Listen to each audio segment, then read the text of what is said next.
Halo teman-teman, kembali lagi bersama saya Devanka bapaknya atau bapaknya Devanka dan Devanka. iya Devanka, hari ini kita mau ngomongin apa sih? Tentang ini foto menjadi sulap. Foto menjadi sulap.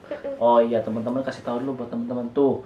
Ini dibuat oleh Devanka, dibantu sama kakaknya ya, membuat permainan sulap sendiri. Wah, hebat banget. Caranya gimana tuh?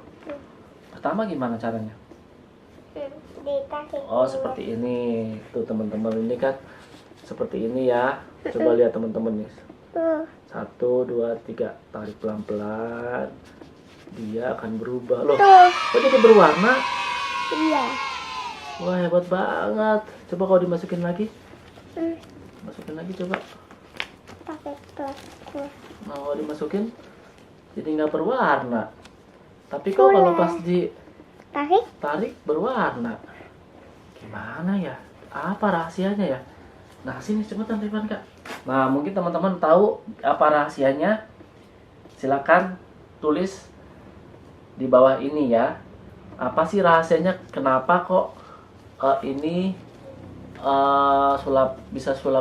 bisa ada warnanya kalau ditarik, dan kalau dimasukin nggak, warnanya jadi hilang? Ada deh. Ada deh, kata Devanka ya. Buat teman-teman yang tahu rahasianya seperti apa, silakan tulis di bawah. Jangan lupa subscribe ya. Komen di bawah. Subscribe juga ya. Jangan lupa. Terima kasih teman-teman. Terima kasih. Sampai ketemu lagi di edisi selanjutnya. Dadah.